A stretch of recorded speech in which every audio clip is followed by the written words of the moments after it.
The following podcast has been brought to you by Banter Club.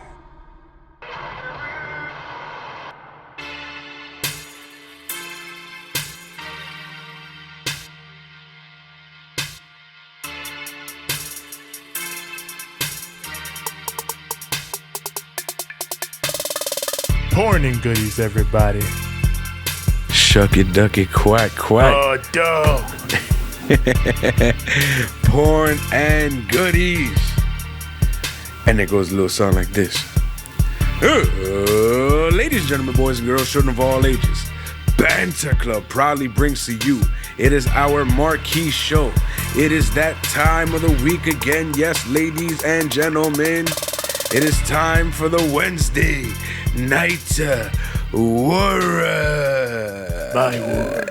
My show. His war. My time. Even though you heard about Vince, we gonna talk about that. Anyways, I'm the Angel of Death 6XL, the longest reigning Ramblemania champion of the world.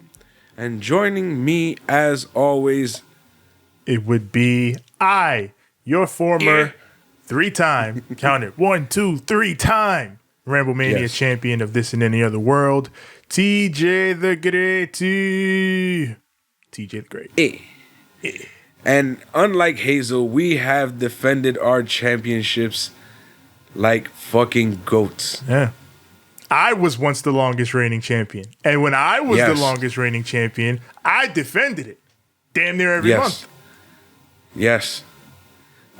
Me, myself, I defended it like a shit ton of times. There was only one time where shit took a break. I forgot what the fuck happened.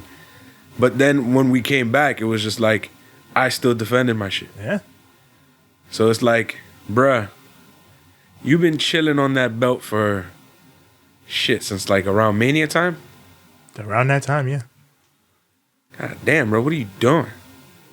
Got to get out here. You got to get out in the field, Hazel. You gotta step up to Fucking the up. plate, I had to go and get my own fucking FTW title over here. right? Fucking shit. Shane Douglas over here doesn't want to fucking defend his title. Man, life imitating art here, or art imitating life, whichever one. God, exactly, man. Fucking. We're not talking about John Moxley and Brian Cage here. This is not that era.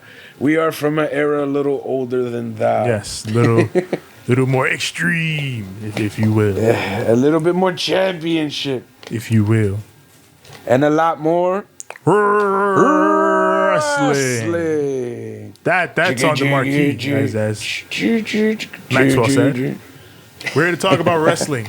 In particular, these two shows that came on the TNT and USA networks, AEW's Dynamite, WWE's NXT. And boy, were they stacked, man. Shit. As always, it's a meme at this point. They're stacked. Stacked. And every show is stacked, but I mean... Stacked like the amount of plates on the fucking AEW and New Japan titles combined. That's stacked. That's double stacker type shit. But are we ready to do this? Are we ready to talk about these television shows and then how they made us feel? Are we ready? My question is, are you ready? Yeah. Are you ready? I said, are you ready? We're doing that now? Yeah, just for the fuck of it. Okay. Then, for the thousands in attendance It's just us. and the millions watching, I know it's just us, and the millions watching at home Yeah. or listening or whatever you're doing. Point it up, point it down, go left, right. People's elbow, no, come back up. Let's banter. Jesus Christ, that was... AEW Dynamite, as always, from Daly's Place. And we open up with bodies everywhere in the ring. It's squad versus squad, gang versus gang. That's how we start. versus gang versus gang. That's how we doing this right now. Yep, this was let the bodies hit the floor. Yes. Let the bodies hit the floor. Let the bodies hit the floor. The former YouTube national anthem. But a 12-man tag team match, The Elite and FTR versus The Dark Order and Colt Cabana. For Colt's sake, I'll announce him separately, even though at this point we know what's up. You Colt Cabana. Hey, you remember the squad, bro. You with the squad. You with the bullshit. Yeah, you don't front. I like how they had this girl with like the whole, like their version of the female, like Anna Jay? version of yeah. They had like their whole like female version of the mask. Yeah, like that was dope. This match's NPCs were Anna Jay and 10. They were by the announce table, just standing there chilling. Just it's at this point. It just has to be a thing. Yeah, you know what it is every time. Always. Especially when the Dark Orders. Did you see the women's tag tournament? No, I didn't get to see it. Man, it was pretty good. But Anna Jay's entrance was awesome. She came out with the whole squad. Damn. The whole squad brought her out. The Dark Order. And that's like some Rough Rider shit. Hell yeah. And they all just stood up at the top of the ramp, like the NPCs they are. And like squad, gang. And then they dipped. She's officially Eve. She's Eve. She is. She is. Damn. Freaking, what do you call it? I guess you would say Brody Lee is DMX. Of course. Freaking Evil Uno would be Swiss Beats, I guess. I don't know. Yeah. Whoever would be the second in command of the Rough Riders. Fucking Colt Cabana's Dragon. But of course. Yeah, remember he was the young buck. He was he was the young man. I love Dragon though. Yeah. He was one of my favorites in the whole squad. And you don't love Colt Cabana? Of course. Exactly. But this match was really good. Yeah. Lots of cool spots because, it's the Elite. Of course. They're great at spots. But also lots of cool storytelling and displays of character. Like, I like when the numbers are in, 5, 6, those dudes. The Elite dominates. They fuck them up. Because, those are the red shirts. But when Grayson, Uno, or Brody are in, it's a little bit more even. Because those are the heavies of the squad. Yep. So they match up a little better with the Elite. And then the Dark Order takes control when Harwood, he tweaks his knee like midway through the match and he's hurt. He's got to go to the back. So, these new names, I'll never get used to them. They're just mad. They're mad extra, bro. Yeah. So Cash, his partner, obviously helps him to the back because that's my partner. I got to check on him. But Hangman Cash also Wheeler. goes with him to the back. That's what it is, right? Cash Wheeler? Yeah, Cash Wheeler. Fuck it. Oh my God. It's so weird, man. It's such a territory name. I love that shit. Yep. And then it's like, it's weird, but at the same time, it's like, it's cool. But then I'll talk about it later when somebody else gets brought up and it's just like, but you're still this person to me though. Like you became this character so much to me for like the last 10 fucking years that I'm just like, but that's you though. And I know they can't use it because of the E, but it is what it is. Yeah. At the end of the day, like when these two guys got carted off, freaking Hangman Page took them out, and it, to me, I was like, there goes that storytelling again. Nah. The Elite is left 6-on-3, but Hangman does make his way back to the ring. He makes the hot tag. He goes wild on everybody. I definitely need a Hangman versus Brody Lee singles match, and I think we're gonna get it at some point. But I eventually, I see something like that happening, but I also see something like Kenny Omega versus Hangman Page, which is sounds nice and tasty. For sure, I think that's happening, but I think that's further down the line. So the Elites look to fucking kill Brody Lee with a 4-corner last call. Like Kenny and Hangman are setting up for the last call, and the Bucks are also going to super kick him. Yep.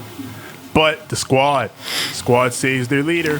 That's what it is. Yep. They pull them all out, and that allows Brody to hit this fucking phenomenal discus lariat on Hangman. Scary, absolutely scary. If you did not see that shit, fucking go watch it because it's fucking insane. Because goddamn, he went inside out and all that. Fucking yeah, great finish. Really good storytelling. Fun sprint of a match. This shit slapped, as they say. Yeah, I like how Hangman Page was like putting in all that detail to story. Because if you notice, like, after a while when he eventually does come back, it's like he tries his darndest. We got the best friends. They are arriving in Trent's mom's van, in Sue's van. She lent it to them for the night. Best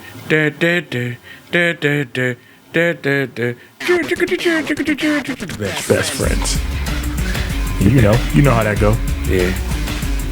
We move on to the champ, Jon Moxley. Jon Moxley talks about his match tonight with Darby Allin and how, he knows and he understands Darby's mindset because, he's been there. He was once the guy who they told not to do the crazy things. Don't do that death match. Don't fight that guy. But now he is the guy that is concerned for someone else's health. He's concerned for Darby because he likes Darby. He says, Darby's my favorite guy in AEW. But he knows that Darby Allin will not quit. Darby Allin always dies. Yeah, Darby Allin always dies. Darby Allin will die, irrespective of whether he wins or loses. He will either die to beat you or die trying to beat you. He's insane. Yeah. So Mox, knowing that, he asks, when the time comes, Darby, just stay down. But I know you're not going to listen because I wouldn't. This was a fantastic promo. Mox is maybe the best storyteller in the business when it comes to promos, to laying out the scenario, to laying out the characters and the place that they're in and the place that they're going. He's maybe the best in the business at that. My thing is the way that he goes about it, to be honest. Like, how does he think about in his head, like, yo, this would be a good narrative right here? I see a young me in Darby Allin. I don't know if that was like the writers who did that or if that was him himself. But to take that idea and use that as the narrative to basically hype you for this match absolutely works. It's so smooth. It feels realistic. It's exactly what I feel like would have happened if this was like a real situation, which is something that's lacking in WWE storytelling. He even plays off the fact, he says he is never going to cross his mind that the last time he wrestled, I almost broke his neck. It's good stuff. So yeah, Mox is a great promo, if you didn't know. And that leads to the next match. Proud and Powerful versus the Best Friends. Yeah, if I wasn't proud, then I wouldn't be proud. No, yeah. No way. There was no way. There was no way. So, and yeah, this right here was Santana and Ortiz are out of the top 5, which you can either view as an indictment of their booking or a symptom of AEW having the deepest tag team division in pro wrestling. I choose the latter. Yep. And go ahead. I was just gonna say, like, it's insane that they are still as good as ever. You know what I'm saying? Taking all the L's that they've ever taken right now is like insane, but at the same time, it's like they don't feel like losers. Yeah. Like, yeah, they've taken a shit ton of L's, but they don't feel like losers. They still feel like a bruiser tag team. They still feel like a team that will beat your ass. And then in this match, they showed the fuck off. Them boys was doing shit. I was out here like, this is tag team wrestling. So fucking smooth. So much tandem offense. Just back and forth, back and forth, back and forth. It told the story. There was peaks and valleys. This match. It low-key feels like AEW blew their tag team load on this show when next week is Tag Team Appreciation Night. Kinda. Kinda. This was a tag. The last match was a tag. The next match is a tag. They had a lot of good tag team matches on the show. Maybe not blowing their load, more like preparing us for what's to come. Maybe. But there was some good tag team wrestling on the show. Again, pointing to what we say like every week. Mm-hmm. This is the deepest tag team division in the game. And it didn't start off that way, which is what makes it even more incredible. Yeah, they built it up over time. And I feel like that's what's going to happen with all the other points in AEW that need work. You got to build things over time. Something that happens later, I'm like, ooh, there it goes. Yeah. There it goes. That's what I like about this show. There was a lot of things that I was like, everything that I slowly wanted to see come to fruition is slowly coming into fruition. Which is why, like, unlike WWE, I don't feel that heaviness. Like with WWE, you feel a heaviness almost every time that you think about like what can potentially happen in the future, because you just don't know. They go left, you know. But with AEW, it's like, no, it for some weird reason it's what I expected, but because it happened in such an organic way, it doesn't feel stale. You know, it's weird. I don't really watch WWE like that anymore. But we watch one WWE brand.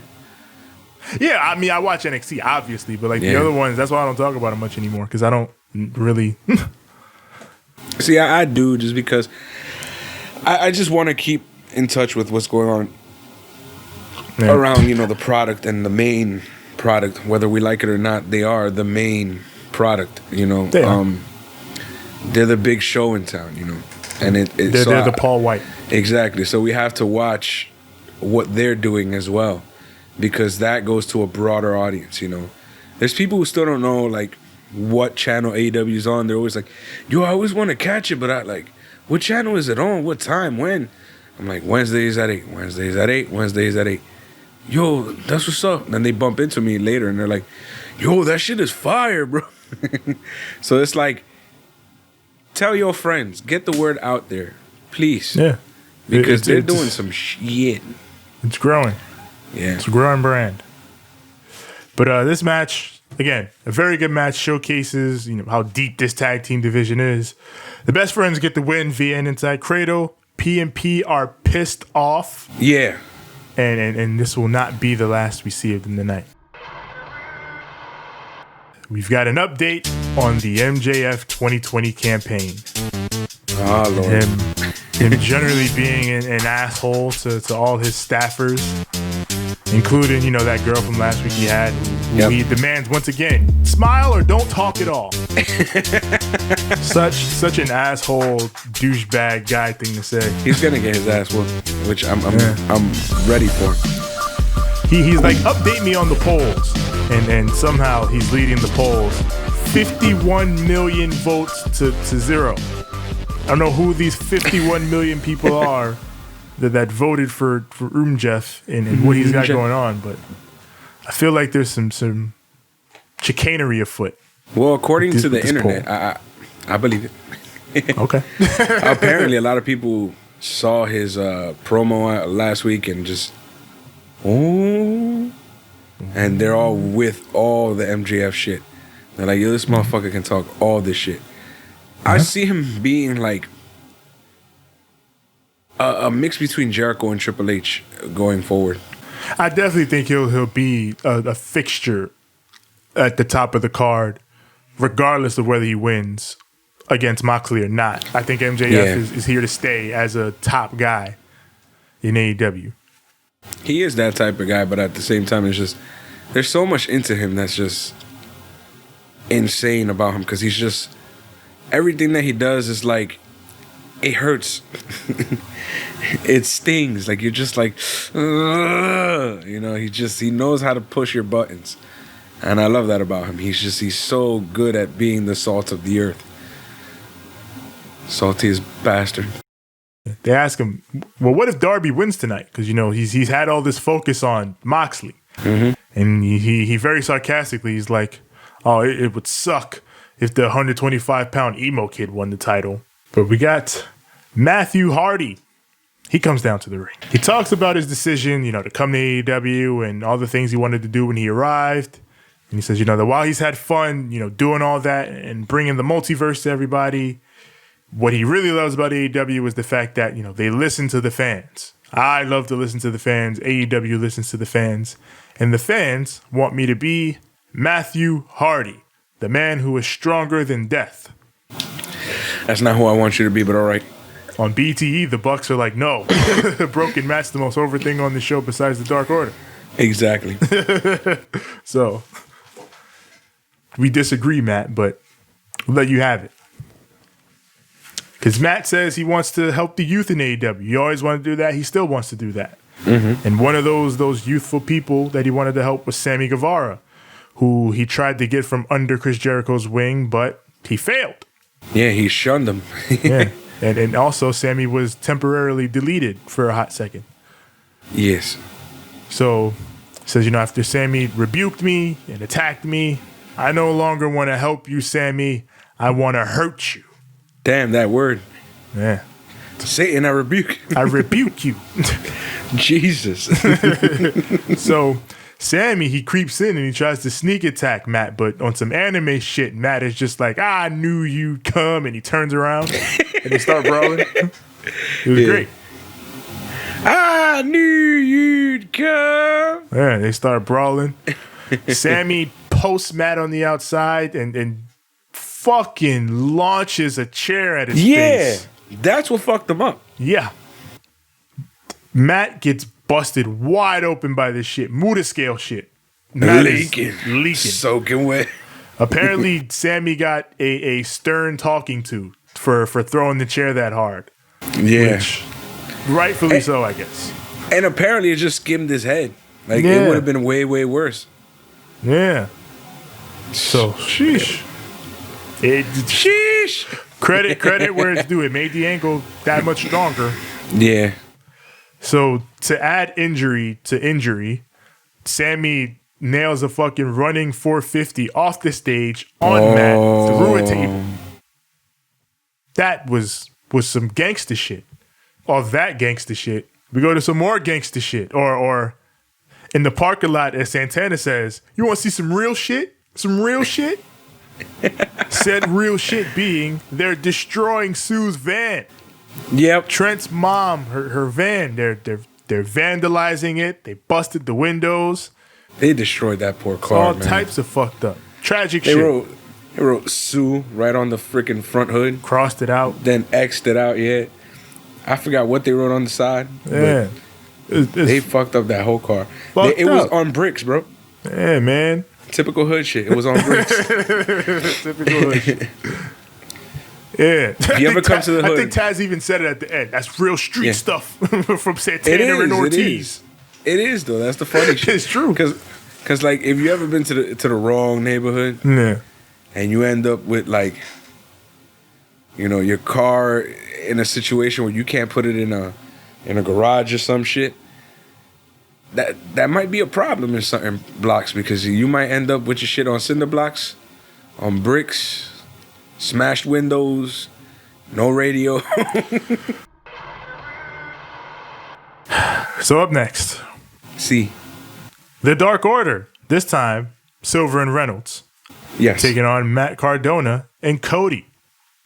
I had a little beef with this. What was the beef? Why are they masked? I guess we've seen their faces. But yeah.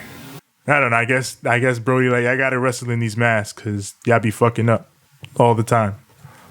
Yeah, but at this point, it's like, they gonna have a fucking GOAT match. Like, these dudes are really great wrestlers, and we already know what they look like. It's pointless. I mean, what are you doing? What are you trying to achieve with this masquery? I guess it's uniformity.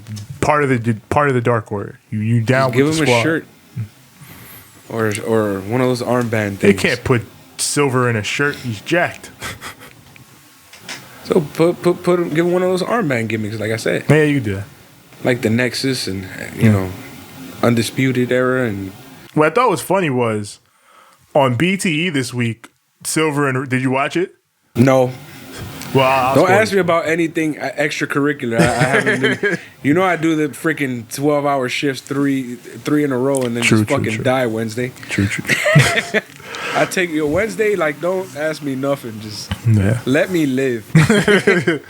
But on BT this week, fucking Silver and Reynolds, they tried to trick the Young Bucks into thinking that they were Christian AF, but it backfired. So the Bucks were like, you know what? We're booking you in a squash match on Dynamite. Oh my God! Which you would think was this match, but they were not squashed in this match. No, they had a very good showing. Exactly. That's what I was saying. Like, these dudes are really good wrestlers. Why are they wearing freaking? I mean, I get, like, certain, of course, the Lucha Libre thing, or certain people, that's their gimmick, but, like, these guys are good without masks. And just the matching tights work. We get it. Nonetheless, this was a really strong showing for Silver and Reynolds. Like, they look, again, here go another tag team into this ocean of great tag teams. And they're not even the best tag team in the Dark Order. That's how this division is looking right now. Cardona hits Radio Silence, which is his new name for the Rough Rider. I like that name. Radio, tell me everything you know. Radio Silence is a good name. It hurt calling him Matt Cardona. Yeah, you're used to, because for years, decades even. You're used to Zack Ryder. Yeah, like I've watched him outside of, him being Zack Ryder, but it's just like, even then, I still called him Ryder. because he still was, for all intents and purposes. Yeah. He was still with WWE. But now it's just like, boy, you're Ryder though. Yeah. But no longer. He is Matt Cardona, and he looked real good in this match. He had a great quote where he was just like, I'm not interested in proving any haters wrong. I want to prove my supporters right. Which, I like to hear that. Because here's what it is. The haters are always going to say some down shit. You know what I'm saying? Oh, well, he couldn't cut the mustard in WWE.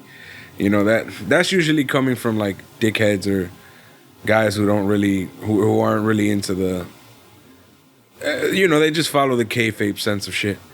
While we, on the other hand, are like, well, this person is a good wrestler, It's not just about what they let him do on TV. We know he's capable of more. We've seen him be able to do more in other places. And so it's like, why won't they let him be his charismatic, great self? And it's just like, and now he's proving like, yo, I'm that motherfucker, you know what I'm saying? Week 1, best-selling T-shirt on PWTs. Yeah. That man knows how to make some money. Yep.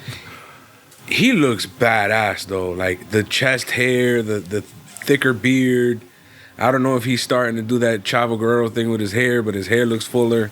He looks pretty, like, mean, yo. Yeah. And, like, he's all jacked up. He looks badass. Something about him. And here's the thing, like, yeah, this is like a WWE look thing. But still, it's good to have a presence, you know what I'm saying? I understand people are like, well, it doesn't matter what you look like, really, it's how you wrestle. I'm like, yeah, that's cool, but, also, it's a cool thing when somebody does have a cool look. It just adds to their package, yeah. Look is absolutely a factor. Like, look is definitely important. It should never be, misconstrued that look is important. Look is important for everybody, regardless of having a unique look or a look that draws people in is definitely a plus in wrestling. The problem just is, when you make look the sole defining thing. Exactly. You place more importance on it than you should. But it's definitely a factor. And that's the problem I feel like WWE tends to have. Like, they just, look at him. Look at the size of him. Look at him. Oh, my God. And it's like, yo, get rid of your boner for this motherfucker. And there's a lot of dudes who have, like, good looks and don't fit that WWE mold, you know what I'm saying? They don't look all big and jacked and brolic. They just look like mean motherfuckers, you know what I'm saying? Cody's making his way down, after he and Cardona have won their match, and we see stops in the tunnel because he sees Scorpio Sky. And Scorpio just looks at him, he makes eyes at that title, and Ain't it nice to be rewarded for things? If you watch AEW Dark this week, Scorpio Sky literally cut a promo on the show saying, hey, I've done great on Dark, but I'm tired of sitting on the sidelines. I want to make my way up, and I'm trying to make my presence felt. And here he is on Dynamite, making his presence felt. And then he just looks at Cody, taps that belt like, I want that. And Cody smiles at him like, okay, you want a shot? Take your best shot. Let's do it. Let's see if you're going to do it, man. And then he didn't really say nothing. It was just like, tap, tap. Yeah. And then fucking Cody just. All right. That was it? Yeah. So with that, we cut to poor Sue's destroyed van with the best friends who were very, very angry. Poor Chuck, he promised he would take care of the van, and now Santana and Ortiz have made a liar out of him. Yep. Trent, he says, you can do whatever you want to us, but you do not mess with my mom's car. If you want a rematch, you got it. We'll kick your asses again just like we kicked them tonight. And once we beat you again, you're going to apologize to my mom on speakerphone. Very high stakes here. You know, I low-key felt bad after that. I did too. I was like, my mom's car. Like, I'm just like, yo, they really did that to your moms, though. Yeah. Like, damn, yo, that's her vehicle, bro. That's her fucked whip. up. They fucked that shit up. And like, it kind of shows like that hood mentality sometimes still lives within us because we're just like, ha ha, they fucked your car. But then like, oh shit, right, that's not a good thing. That's messed up. If it was my mom's car, I'd feel some type of way. And they're like, that's my mom's car. And I'm just like, oh yeah, shit, fuck, my bad. We got Sammy. He comes back out to dick around with signs during the picture-in-picture. One of my favorite Dynamite pastimes. Sammy dicking around with signs. What the hell was he talking about?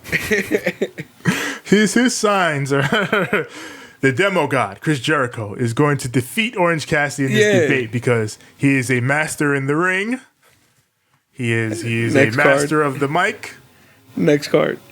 He is a master debater. No, not that one. Oh, man. Yeah, Sammy's great. So that leads us into the AEW Super Wednesday 2020 debate. This is so fucking silly. Oh, wait, hold on. I want to do it. Let me do it. You got it. Are you ready? I'm back and better than ever. I'm back. Justin Roberts. Making things better. He introduces the special guest moderator for this, Eric Bischoff. Hell yeah. For the first time in 20 years, as Tony notes, Yes. Eric Bischoff is back on TNT, the Oh network my God. that Eric Bischoff brought wrestling to. Yep. The only reason wrestling has ever been on TNT, is on TNT right now, technically, is because of Eric Bischoff going up to Ted Turner in 1995 and being like, I need prime time to compete with Vince. Yep. And then Turner was like, give him 2 hours on TNT. And the rest is history. And here we are with him. It felt good just to see him here. It just felt right. It felt right. This is is it. All those memories of I wanted him to, looking at everybody. Should have.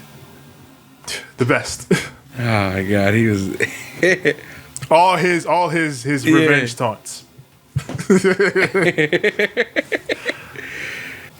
He has 5 randomly chosen questions for Jericho and Orange Cassidy to answer. Yeah. Jericho is thankfully no longer wearing the orange stained jacket. He just has Hager carrying it around. Yep, he's displaying it. And they've thrown mad fucking spray paint on it. Yeah. Mad hotbox, like, bruh. Really? Like, you couldn't have used, like, a yellow or orange so it looks like orange juice? You really had to use, like, bright neon construction it's orange? demon orange juice, apparently. We got our first question in this debate. Why do Chris Jericho and Orange Cassidy hate each other so much? OC, he got a clip-on tie, and Jericho, he's angry about that. He's like, I hate you. No, Orange Cassidy, that's not a strong enough word. I despise you. I feel like hate is stronger than despise to me. Yeah, that's what I feel like. Despise is just a flavory hate. Hate is more visceral and to the point. Yeah, like if you say, I despise you, I feel like, all right, you don't like me right now. You know, if you say, I fucking hate you, I'm like, like, I don't know what I did to you, homie, but like, I'm a cool dude, bro. I don't know. I don't know if I deserve that. Damn, son, shit. I thought we was boys. Yeah. So yeah, Jericho despises Orange Cassidy. He says he's a joke and a ginger jackass who plays pocket pool on a weekly basis. Yeah. But Orange Cassidy's response? Second question. Chilling. Who is the better wrestler and the bigger star? And Jericho, he says the obvious answer for obvious reasons. I'm Chris Jericho. I'm the demo god. I've won titles. Says the only title all over the world. All over the world. Remember, don't world. forget. Yeah. Don't forget. He said all over the world, nigga. Like all over the damn place. I've been spanking motherfuckers since 1989, son. Like shit, real. I've been out here. I don't remember how long it was. It 89? I don't remember. It's something around that point. He's at what, like 30 years or something like that? It's close. Yeah. So he says the only title Orange Cassidy has ever won is biggest slacker in his high school yearbook. And then fucking Hager just. It's not true. Orange Cassidy is a 2-time independent wrestling champion. All right? 2 times. Jericho calls him a nerd. I don't know how he's a. So here's the thing. He called him a nerd and he was like, yo, in high school I would beat you up or whatever, trying to like insinuate that he would be the jock. Yeah. But to be honest, to me, if I saw young Jericho, right? You remember what he looked like? Yeah. I would have thought he was like the dork from the drama club or some shit that just decided to work out for a fucking role, while Orange Cassidy is the definition of fucking cool. Orange Cassidy would easily be the coolest kid in the school. No question. Fact. He would be that kid that like nobody fuck with because he's too quiet. Yeah. That like he's just like, remember that one time with Tommy Pickles? Got rescued by the dude. Remember the dude. The guy with like the slick back hair, Orange Cassidy. The big aviators, Orange Cassidy. The jacket, Orange Cassidy. The white tee, Orange Cassidy. The comb, Orange Cassidy. You feel me? Like when they had the food fight, he's like, hey. And then he just chilled. Everybody just stopped what they were doing. And then he just walked out with Tommy Pickles like. That's exactly who Orange Cassidy is. You would not fuck with that dude. Orange Cassidy is the dude. Exactly. And then Tommy Pickles became little dude. Yeah, little dude. So yes, after all that Jericho says, all that hot dog and grandstanding, Orange Cassidy's response. Third question. What are your thoughts on the rising sea levels and their potential global impact? Yo, what did this have to do with anything? Tony on commentary is like, what? He just like, what? And Jericho's like, that has nothing to do with anything. I'm going to just come up with the most lib fucking question anybody could come up with. Let's talk about climate change. Yeah. What? This one, Orange Cassidy has an answer for. A full in-depth answer. Go fucking figure. Do you remember exactly what he said? I was just like, this man is a genius. I was like, wait a minute, what? I remember you said, this man is Silent Bob, bro. Yeah, he literally pulled the Silent Bob. Yeah. Or for those of you who are from the hood, and I need money. Yeah. Remember I need money from how high? Same shit until they blew up his fucking coat. Yeah. This man was playing us this whole time. He's a fucking genius. Yeah. So even Bischoff is like, well, shit. He's legitimately impressed. Yeah, he's like, that's a good answer. Yeah. So that leads to the fourth question. Why is Orange Cassidy so popular? So Jericho takes this one. He compares Orange Cassidy to all these smart marks and calls him a pimple on the ass of the wrestling business. And he said, just like a pimple, he was going to pop Yes, him. it's going to pop in Orange. But a pimple on your ass is a very difficult pimple to pop. Yeah, you got to go to a doctor for that. Hell yeah, you could do some damage to yourself trying to pop a pimple on your ass. Yeah, I wouldn't if I were you, Chris. I've heard about people rupturing blood vessels and shit, and like having real legitimate freaking colon problems afterwards. Like, you better be fucking careful. It's dangerous. Popping the ass pimple. It's dangerous. So Jericho over here talking all that shit, but he don't know, bro. It's gonna be the same way trying to pop Orange Cassidy if he try it. yeah. Yeah. Orange Cassidy's response to this threat? Yeah. Nothing. And that brings us to the last question. Why is this rematch so important to you? And Jericho's gonna answer it, but now Orange Cassidy cuts him off, tells him to shut up, and decides to try. Bars. Says, I know what you're doing here, Chris. You're scheduling the debate with a guy that doesn't talk. Mm-hmm. Smart. Says, you thought you would embarrass me, Chris, with all this, but I don't care. He does care, though, about the rematch next week. Says it's the most important match of his life, but it's also the most important match of Chris Jericho's life. And Jericho's like, oh, really? Come on now. But Orange Cassidy's like, no, really? Because what if, Chris, you lose to the guy that puts his hands in his pockets? See what I'm saying about people undermining themselves? Bro, you're not just the man who puts his hand in his pockets. I seen you wrestle Pac, my nigga. like that was one of the best matches I ever seen. That was an insanely hilarious, yeah. It was one of the best, like, matches that I thought was gonna be jokey and hokey that ended up turning into like some real shit type of match.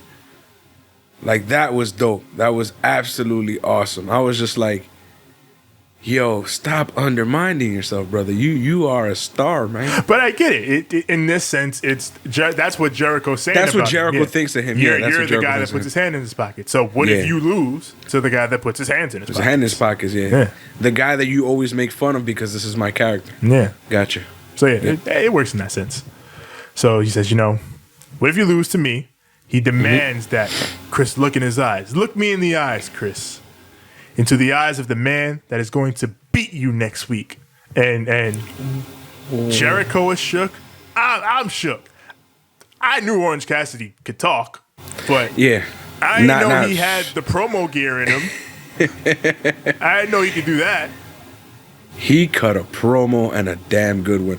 I was just over here like, why is he stating such facts though? Like, I was not expecting.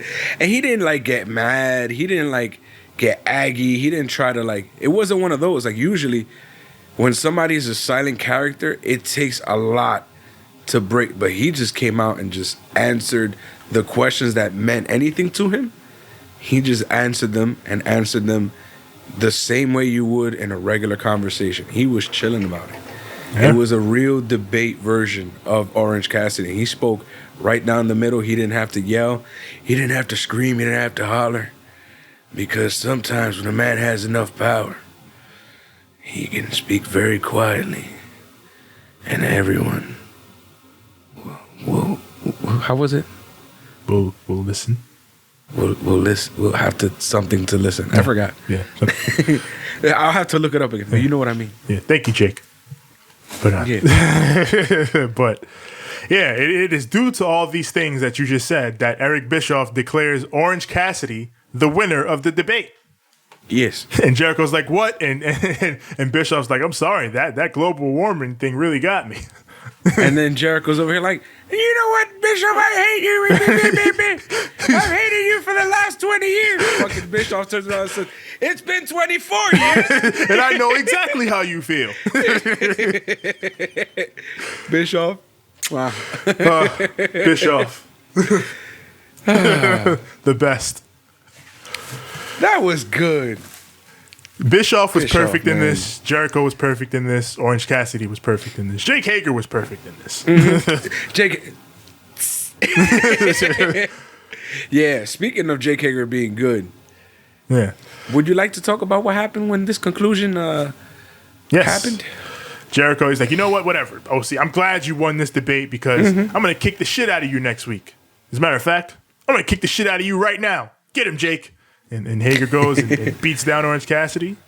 And he puts this man's hands in his pockets. He slumps him. So he slumps him, completely slumped. He beats down OC, hands in his pockets, and sets him up for Jericho to knock him out with the Judas effect. And that's how He fucking boom. That shit look real. Yeah. Laid that in. Hell yeah, that looked like some MMA type fucking elbow. That shit. Ah, man. Like, did you see the impact? Like, once it hit him, like the way Orange Cassidy just doof and dropped. Slumped. Oh, He was already God. slumped. And then he he extra slumped. double slump. Like, Yeah. murder, bro. Until.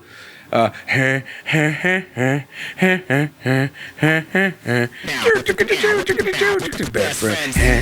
Man, you know, Came out. boys come out for the save. Make sure They've not been too going much through it, complaint. son. Yeah, Tony even says that they've had a rough night. Yeah, Terrible night for the best friends. poor guys. Hate to see it. So usually it's love to see it. So there's hate to see it. Hate to see it. Speaking of love to see, Ah, yes. Tony is with the good doctor, Britt Baker, yes. and Reba. So, as we talked about, Britt Baker is giving Big Swole an opportunity to face her so long as she beats an opponent of Britt's choosing. So, Britt has chosen her opponent, and she reveals that it is Reba. And Reba's like, Reba? Nah, I'm not even a wrestler. Like, what are you? Rebel, we and- know and- you wrestle.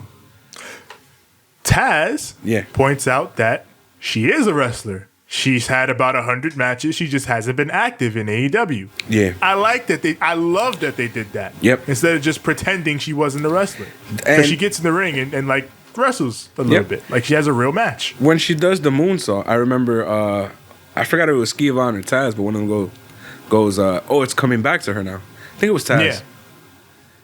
Yeah, probably Taz. Oh, look, it's coming back to her. I was like, oh, shit, there you go. Yeah. Because you don't often see that in wrestling. Someone telling a story of a rusty pro wrestler trying to get back into things. Yeah. That was pretty cool. Yeah, so that I appreciated that because I thought they were gonna go with Reba's not a wrestler. That's the way they started it, though. Yeah, because that's why I thought they're gonna do it. But then Taz was like, no, she's a wrestler. She just hasn't done it in a while. Yeah. I was like, oh okay, See, Taz clarifying shit. That's my homie. Taz. But they did start off with like, oh, well, she's not a wrestler, blah, blah, blah. And I'm like, yeah, she is, man. Yeah, Or at least that's the way they made it seem. She's over here like, what? Huh? yeah. But then Taz explains, no. See, she hasn't done it in a while. She done it before. Yeah. So I'm over here like, I've been all over her Instagram, bro. So yeah, I know what this is. Yeah, she gets a short flurry in. She gets a little suplex and she goes for that moonsault, which misses. But after that, Swole hits a great looking Dirty Dancing. Reba sold the shit out of that, and she gets the win. This Big Swole. Beautiful, no Alicia Fox. It was what it had to do. Yeah, It was what it had to be. It did what it had to do. And all you had to know was, okay, Rebel's going to go out there and bust her ass and try her darndest. But at the end of the day, Swole. and now we're gonna get Big Swole versus Britt Baker. She's finally gonna get her hands on it. What's good with the title, though? The women's title. Yeah, it's sitting. What are we doing? Yeah, the Sheeta was in the crowd again on this show, so I guess they ain't have anybody for her this week. They just got her like on some like crow shit, just hanging in the rafters and shit. What's going on here? How was the tag tournament? Oh, the two matches are pretty good. Ariel looked all right. Like, you could tell she's still green, but she's better. She wasn't Yeah. She ain't fuck nothing up. she ain't pin nobody upside down Yeah, she ain't pin nobody on with this her stuff. leg. She did what she had to do. She did it well enough. It was good. Got you. Yeah. She better than Brandy? Maybe. Damn. Yo, people are harsh, bro, on the internet. They be going ham on Brandy. Yeah. Like, yo, she's not getting any better. Just stop it. And I'm over here like, man, just give her a chance, bro. She really wants to do this. She's trying her hardest. Just, I understand that eventually we're gonna have to be like, all right, either you doing this or you're not doing this. Yeah. You know, but sometimes it takes people a little longer to learn, man. It's not an easy business. You gotta let it rock. I'm still at the point with Brandy where it's like, you ain't fucking up crazy and hurting people in your matches, so Yeah. go ahead. Keep learning, keep trying. All right. Yeah. Main event time. Oh, shuck it, quack, quack. The AEW World Championship on the line. Number 5 ranked Darby Allin versus the champion, Jon Moxley. For the folks still asking about Darby, why is he getting a title shot? He's number 5. It's been established that, you know, if you're within the top 5 and, you know, you have a good big showing or whatever, you can be eligible for a championship match, be it a tune-up or whatever.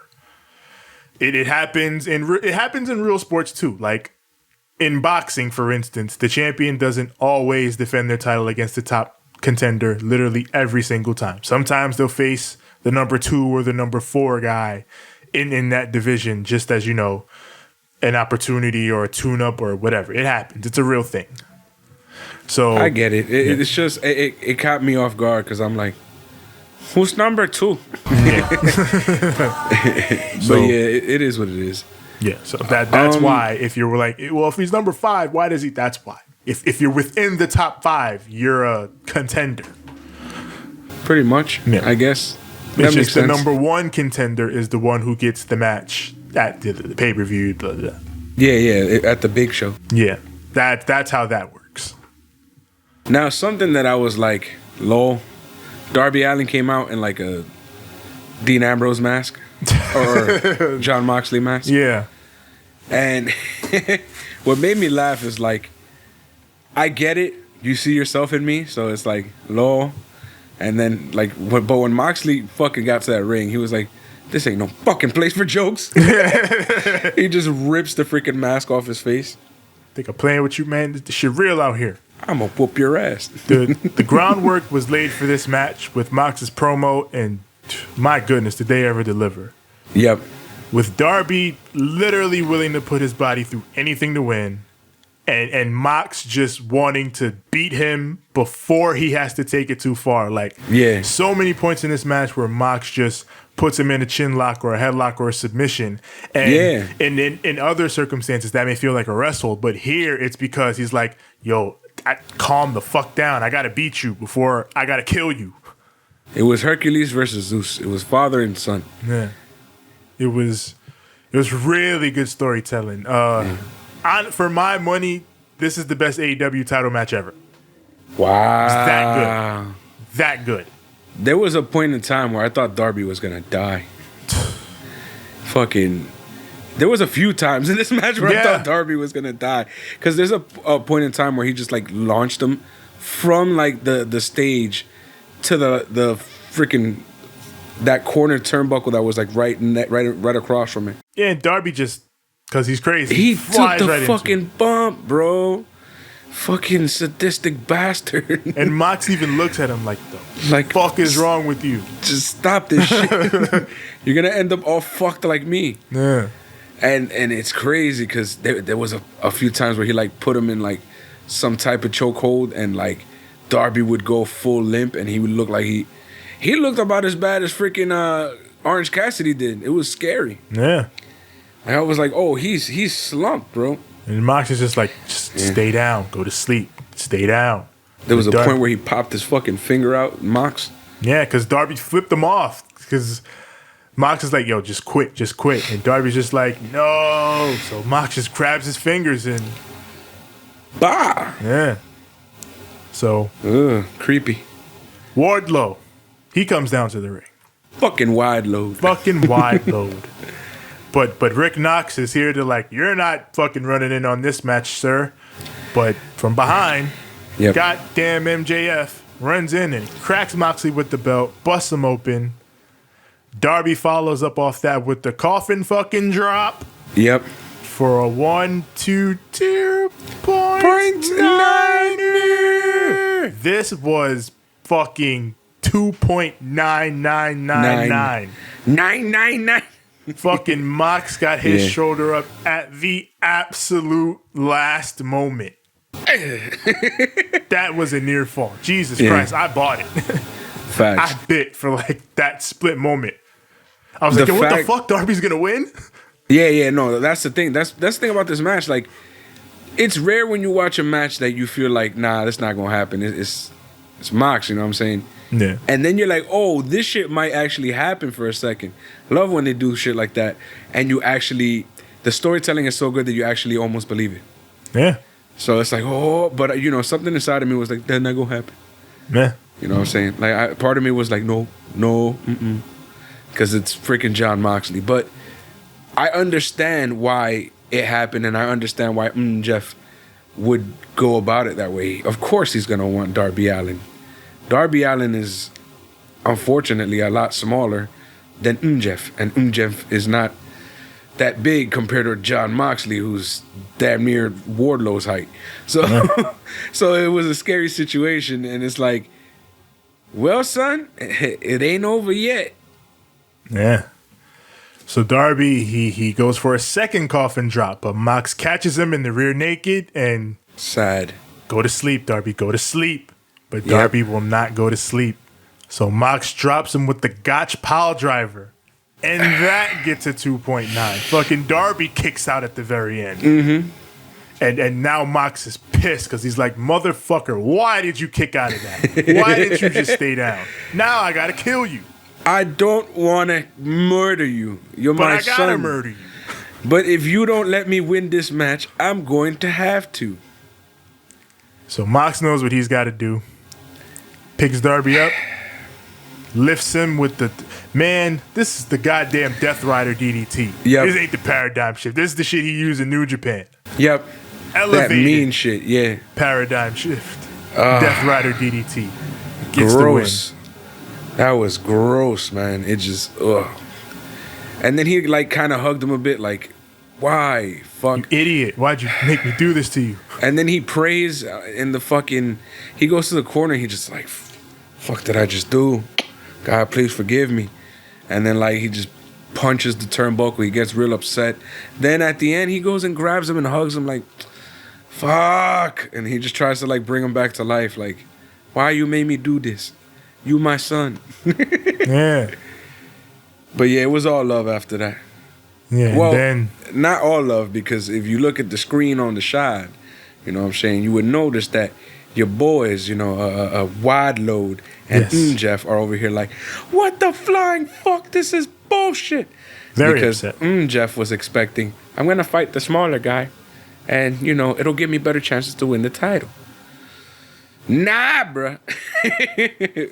You Jon gotta go against Mox. did that shit. But you gotta think to yourself, right?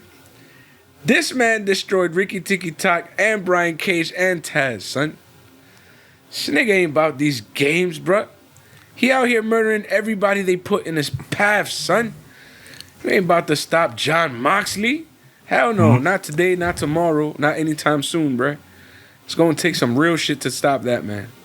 Mox had a great bit, like right after the show went off the air. Yeah. He goes to ringside. He looks into the camera with the belt.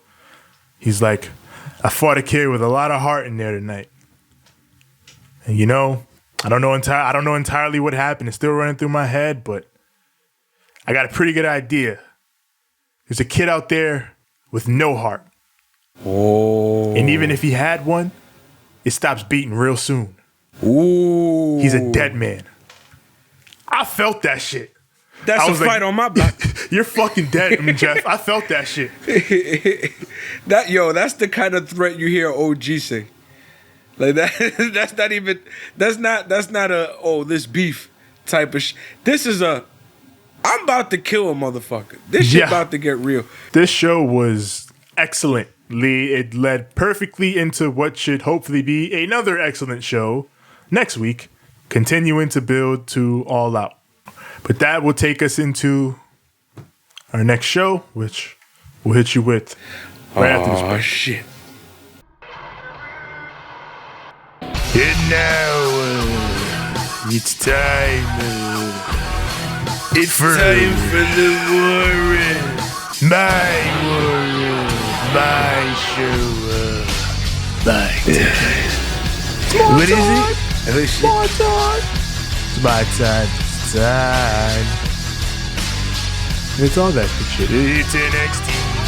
Yeah. It's the one fat ring announcer with a black hat. Always. You can't escape, Jim. Oh, man. Have you heard the rumors swirling on the interwebs about the NXTs and the Triple H's? What? Apparently, Vince is trying to get too hands-on, and he's starting to get pissed. Well, I feared this would happen, if this is true. Yes, and hopefully that's not the case because... No, I don't want to see Triple H just be like, fine, I'll start my own promotion. Fuck you, Dad. Then I got to learn a whole new host of wrestlers and fucking theme songs. And, Hey, I mean, NXT goes, I cut bait with WWE entirely, so. Yeah, I think we all should just. Fucking push my buttons. I dare you. If NXT goes and Triple H creates his own new product, I think Vince McMahon is absolutely fucked. But I think H is far too entrenched. I don't think he's going nowhere. He's too deep into that family. I wouldn't put anything on that. I'd be with it though. I'm always down with beef when it comes to this shit. Give me all the beef. Number one contenders match: Rhea Ripley versus Dakota Kai. Winner takes on Io Shirai at TakeOver 30. Android 18 has come for retribution, and all that stands in her way is the big dog. Stupid, sexy Android. Stupid, sexy 18. She looks fucking cool as fuck, bro. Yeah, she's an android. She's fucking badass looking. Yeah. I would write so many cool things for her to do. Break like a Saiyan's arm. Bro, I would do some shit, bro. I would do mad. I would mix like real life with like Dragon Ball and then just make some weird, cool storylines with her. She's so fucking cool. Man, in a different, I always say that, in a different promotion, but yeah. I'm glad she's an android now. I'm glad they're getting back on track with Rhea. Yeah, this is a good match. It was. That's the thing. Like, at first I was like, maybe squash, but they did it, and that made me happy. So happy. Yeah. Because it's like, if you would have went full squash, I would have been like, nah, bro, there's no way. Like, you built Dakota Kai way too much. You know what I'm saying? But at the same time, I'm like, Rhea has to win. Like, it's been since like Mania since she got a dub. It's impossible. Yeah, but here we are. Rhea tries to lock in the Prism Trap, but Dakota escapes. She goes for a superplex, but Rhea is able to counter that. And fast as lightning, Mercedes Martinez with the drive-by, the superhero-esque drive-by, just boop, right by with the boot, knocks Rhea down, and is gone. If you wouldn't have seen that shit on camera, you wouldn't have known she was there. She was so smooth and so clean with it that the ref, there was no way anybody who was there that was on any other angle but exactly the angle that the camera was in, there was no way we would have seen exactly what happened. It was a blur. It was a blink and you missed it.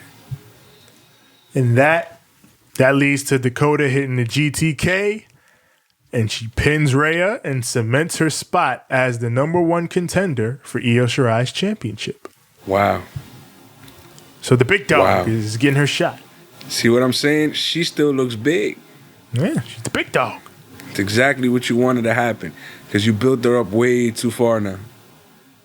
Yeah, and then this transitions Rhea into a worthwhile feud all her own. It all works out for the best.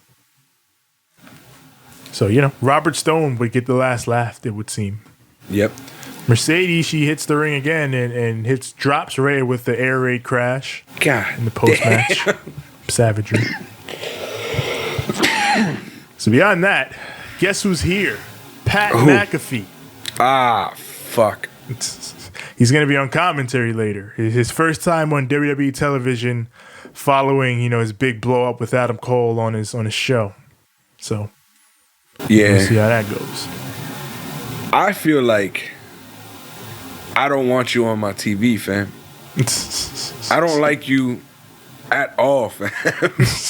Like, I'm not trying to diss the dude. It's just, and I'm not saying personally, I'm saying as a character, he has mad go away heat with me. He's annoying to me. It's not like when I don't know what it is. I'll say it's definitely intentional. I'll say that much. Yeah, of course, you know, but it's just I don't like it. And I don't like him in a like, I don't like a heel type of way. I don't like him in a like, bro, just go away. We'll talk about it later. What worked and what didn't, but yeah. Up next, Bronson Reed versus Shane Thorne. Thick boy season. I forgot Shane Thorne was here. Yo, you know what I was thinking the other day? Because of the breakup with TM61 and Wesley Blake not being around anymore. Yeah. You know what would be a cool ass group? Buddy Murphy and Shane Thorne. I feel like that would be a good look. You don't think that would be a good look? Yeah, why not? What's Buddy Murphy doing right now? He's in that stupid stable with fucking Theory and Seth freaking Rollins. Oh, yeah. They're his disciples, right? Yes, against Rey Mysterio's son. Oh, yeah, Dominic. How can you forget the fucking ping pong? Yeah, I mean, I know Ray lost his eye. I remember that, but Yeah. I forgot, you know, who Seth's homies were and shit. Yeah, no, those are still his cronies. Yeah, Shane Thorne's here. I know Shane Thorne be streaming and shit, but I can't remember the last time I saw him on TV. I was just here. glad to see a fellow thick boy. Yeah, you know, Thick Boy's here to do his thing. Damn right. This is a showcase for him. He gets himself a win with the DVD and the Tsunami. A solid little match. Yeah, I'd like to see Shane Thorne. Shane Thorne was really good. He just reminded these people, like, this is why I'm a wrestler. Yeah. Like, I'm a really good one, and you motherfuckers need to remember that. And Yeah, I feel like he needed to do that, you know, because I feel like they forgot that he can do this. Yeah, I could do a more Shane Thorne on my TV. I ain't got a problem with that. And then, you know, we got my boy Bronson Reed, which I just always love to see. He's very likable. Yeah. Something about him. I don't know what it is. He's very... He has a bit of charisma in there that they're not showing yet. Speaking of guys with charisma, these two guys got it in boatloads. It's the Fashion Police, Breezango. Oh, Lord, no. They're on their way to the Performance Center, but then they get attacked by Dang it. your favorite neighborhood coke dealers. Legado del Fantasma. El Coca de la Ina. And then they fucking kidnap Dango. Yeah. Yeah. So Oh, man. don't these fools realize they're cops? You can't kidnap a cop. But to be honest, don't they realize you can't, like, stop way too far away from the entrance? That too. You never notice that, bro? Like, whenever they pull up and they're too far from the entrance, some shit always happens. Yeah. It's like you got to be, like, right in front of... Like, you have to be dropped off, like, at the door. You know what I'm saying? Because you could just be walking, like, right into it. You're right there. Right in front of... You get jumped. I wouldn't even, man. I gotta be directly in the room. Yeah. Because if I feel like if there's even a door, there's a possibility I'm getting jumped. Yeah. Whenever you're in Full Sail or you're in the PC, you always get jumped right as you're walking in. So, Yeah. fam, just get the motherfucker to drive the car all the way to the door. And even when you walk through that door, you might get your ass whooped as you're walking in. And NXT is a dangerous place, all right? It's not No one safe. said this place was a safe haven for anyone. Yeah. They are not your kind, all right? We are not your kind. Yes, you are. Hey, what are you talking about? I'm just like you, fam. Yeah, but we got Mackenzie. She sees Robert Stone, Aaliyah, and Mercedes Martinez. Yes. You know, she asked them about what they did tonight, and Robert Stone's like, well, Rhea Ripley may be done with the Stone brand, but that doesn't mean the Stone brand is done with her. No. And then Aaliyah's like, I'm going to take this. And then she's just like, bye. And then she leaves. So they bring Ariane onto, I guess, AEW, and WWE is like, we need somebody else to say bye to fight their bye. We must challenge their bye. Apparently AEW didn't sign her, though. It was just they brought her in for the tournament. Okay. So, yeah, because I think she was talking to Naomi. I'm even more okay with it now. Yeah. Yeah. I'm even more okay with it now, because now it's like, okay, they brought you into the fold. They let you shine right quick with some people that are of a different level, and hopefully that brings you up a notch. Yeah, because she definitely didn't look bad in the match. So that's what I'm saying. From what you're telling me, it seems like that's what happened. So it's like good, you know, like they gave you a shot to do something. Hopefully, being in there with some more, I guess you can say, seasoned opponents and partner. You know what I'm saying? Hopefully that helped you out a bit on your journey, you know? I mean, given the experience of it, because I think the most experienced person in that match was actually Nyla. So that's a pretty young group in that ring, and they all did pretty good. Yeah, and being with Nyla was an absolute... She's incredible. Yeah, she's really good. Because she's a beast, but she's safe. Yeah. Like, that's hard. That's hard, you know? Like... Well, in this next match, speaking of beasts. Yes. Triple threat match to qualify for the ladder match for the North American Championship at TakeOver 30. Damian Priest versus Throw 'em Up, Oney Lorcan versus Ridge Holland. Ridge Holland. Yep. And what I mean by beast, you know what I'm saying? Let's just say Priest ends up having a big old knot. Did you notice that? Yes. He gets knotted during this match, so just know that. Yeah. Big old knot right under his cheek, like right around here. Yeah, he got whacked. So this was a fight. Who's the first man to throw hands in this match? You know who the first man to throw hands in this match was. Oney fucking Lorcan, as always. 1 fucking 2, bro. Always. Like I said, he looked both these men in the eye like, oh, you bigger than me? Oh, you bigger than me? You think I give a fuck? Let's go. And he slapped him, and then it's all. Again, with Ridge. And Ridge, yes. We didn't know too much about him, but yes. He looked really good in this. Hell yeah. Yeah, like a big part of this match was predicated around showcasing him, and rightfully so. Dude's a beast. Hell yeah. Yeah, definitely a beast. And we were talking about look earlier. Mm-hmm. He's got it. Yep. But he's also got some skill to back it up. So Oney is violent as usual. And then these two men were able to match his violence, which you should do in an Oney Lorcan match, all right? Again, Ridge Holland, I'm over here. I'm giving him too many ups. He got a mean fucking face, yo. Yeah. Like when he... Scary motherfucker. Oney went up to him and like fucking uppercutted him at one point. Then he just went right back and Oney like, no, fuck you, mate. And Oney flew across the ring. I'm like, oh shit. They was fighting, bro. They was fighting. Yeah. Whenever you throw a Oney, you bout it. I respect it.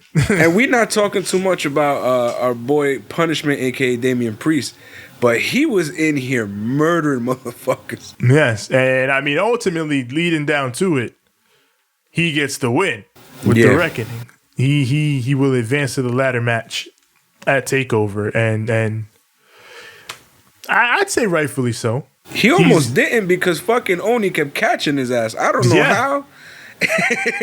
It was like nope, rope-a-dope, nope. Yes. They're gonna give my boy Oney a shot one day. They're gonna do it. They're gonna do it. Yeah. He's the man. But I see them do like I don't want to mention this man's name. So I'm just gonna say Chris Brown. I see him being they could do something very Chris Brown about him.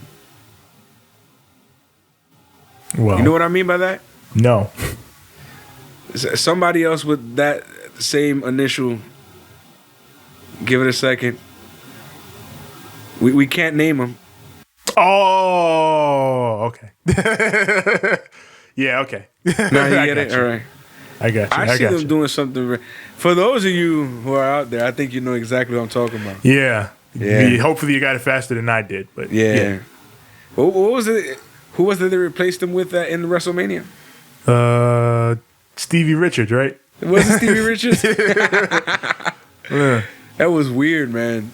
Anyways, he's been erased from all things, everything, except for Dark Side of the Ring. If you don't get it by now, I'm throwing you out. The last thing we can do is say his name. Yeah. So like, I can see them doing something like that with him. He's got that mean streak where they can really make him like a psychopath when they want him. Because they tried to do it in 205, remember? Yeah. When they made him all mean and serious, he was just like, I'm just going to come out here and kill motherfuckers. Yeah. And that's what I want him to do, you know? So let's see what they do with him. But I feel like if they give him that character and they book him that way and they make him seem like this unstoppable, just absolute berserker, they can make bread off him. I need it. Mm-hmm.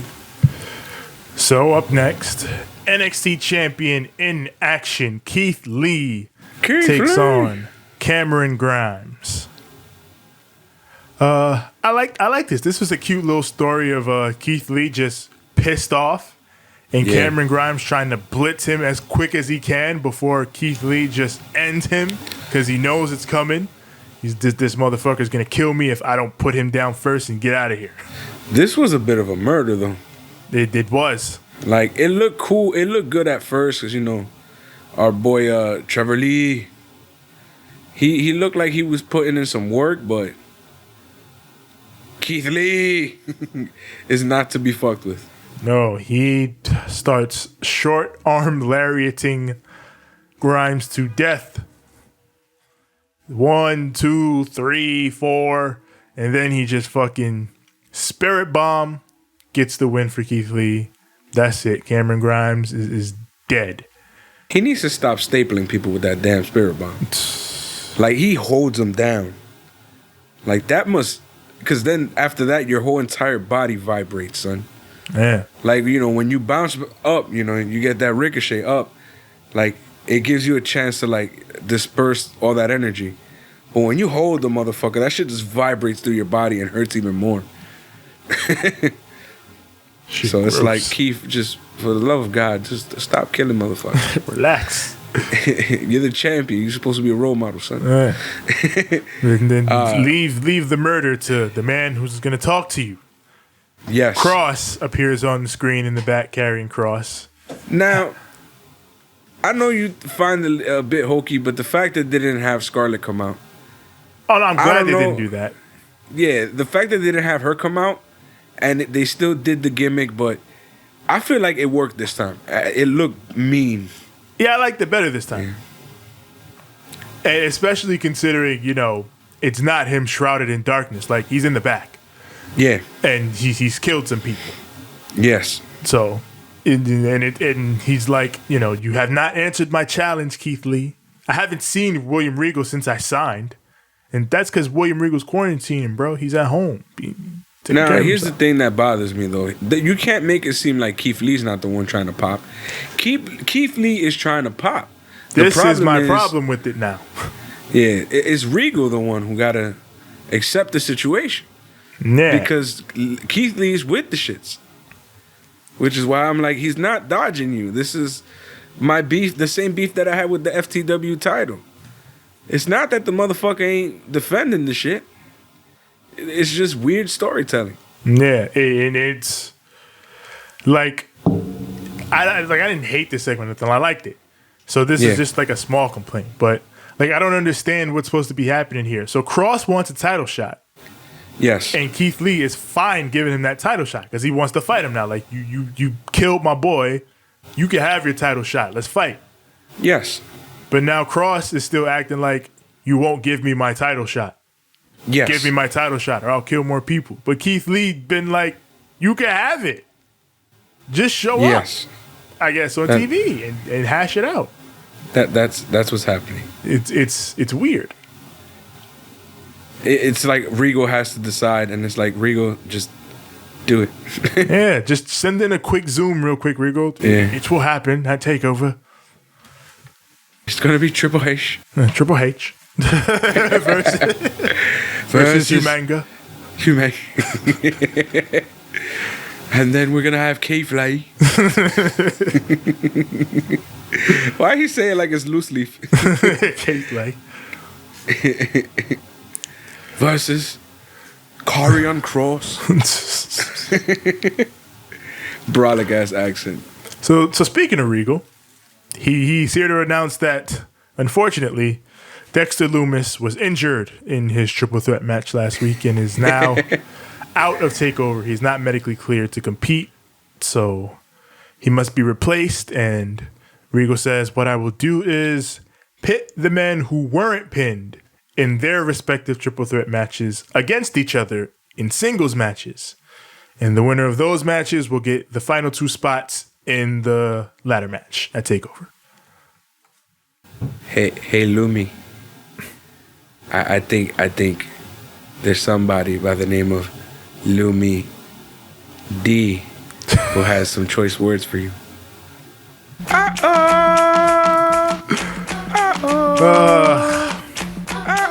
Why? Let me tell you something. Now, to be honest, I find this whole stipulation kind of stupid. I mean, it makes sense to me. I wish they just made one big match. Yeah, but you got 3 spots to fill, I guess, so I don't know. Man, have like an elimination situation or some shit. The Lemonade Chamber. You know what I'm saying? And it's like, I guess you got to last or some shit or some weird shit. But I didn't like the fact that it's just like, because it's like, all right, y'all all lost already. You know what I'm saying? Yeah. Like, why are you getting a shot? Like, you got other people too. You know what I'm saying? Like, you could have just kept doing more matches between. Like, F those guys. Even F those guys. Just fucking get a whole new crop of people and do 3 more matches.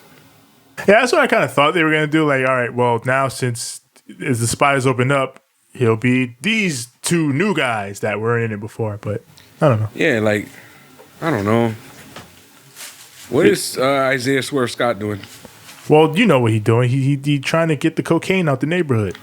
Oh yeah, right. He trying to clean the coke. Trying to clean the coke. Yeah. What is Killian Dane doing? Yeah, I don't know. Well, Dexter Lumis just beat him, right? Yeah. So like, throw him in there, I guess. Well, no, he's gonna be in it, right? He's gonna be in it. I don't know. No, he's this not. Is crazy. Yep. So yeah, I don't know. Make it. Well, yeah, he was in it. Fuck. So I don't know. Pick other people or something. I don't know. Yeah. Who the hell do you got in? Fucking Undisputed Era is like not really doing anything. Not anymore. We'll talk about that later. But yeah, they got Odell Phantasma. They dragged Dango out to ringside.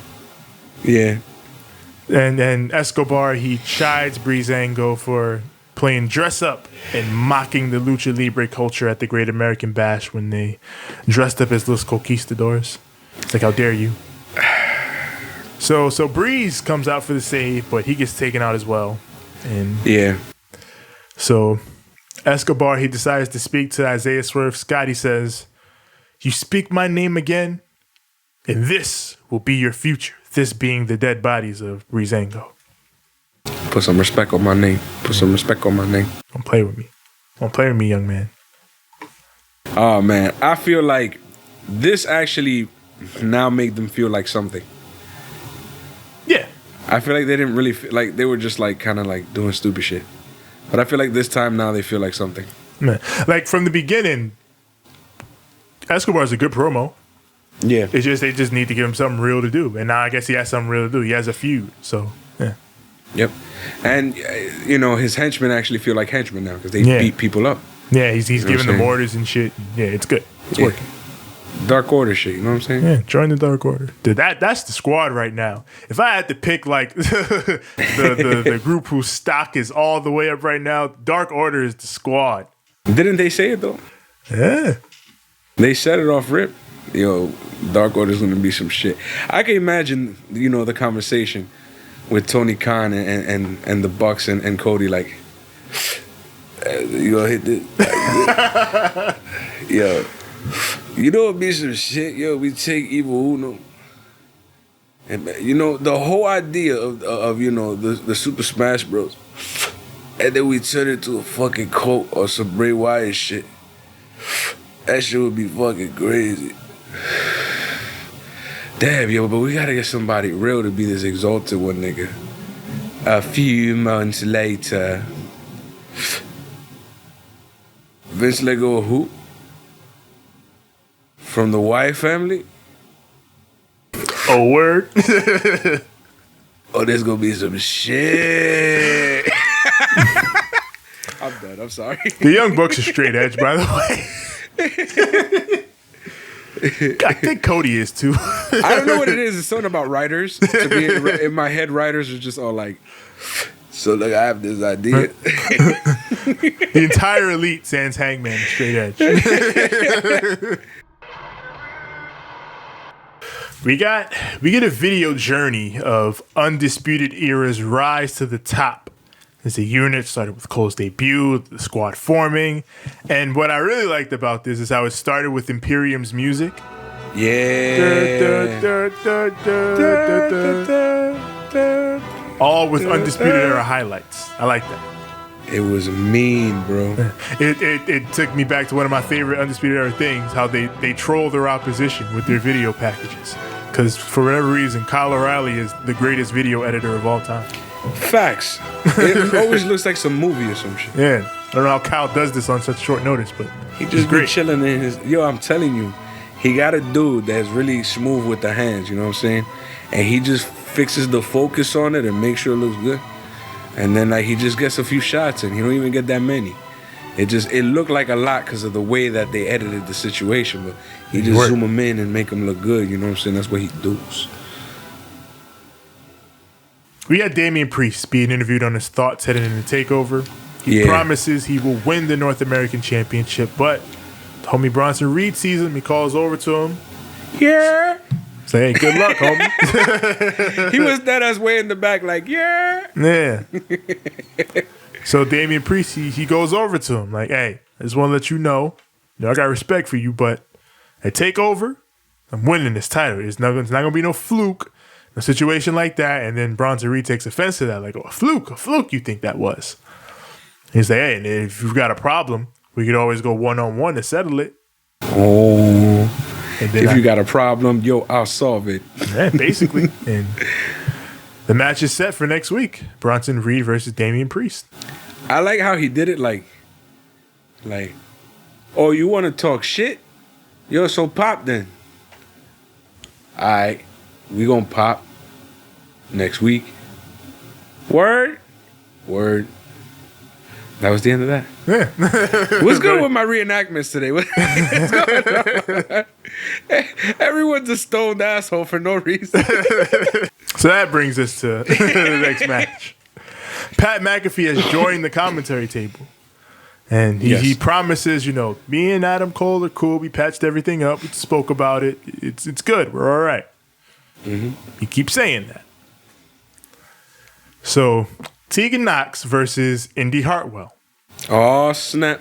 Indy Hartwell from I Beat Shotzi Blackheart fame, as she says to Tegan in the ring. She's yelling in her face, hey, I beat Shotzi Blackheart. And Tegan's like, oh, word. She headbutts the fuck out of her. Lady fucking K. I'm like, oh, word, Tegan, that's how you giving it up? Okay.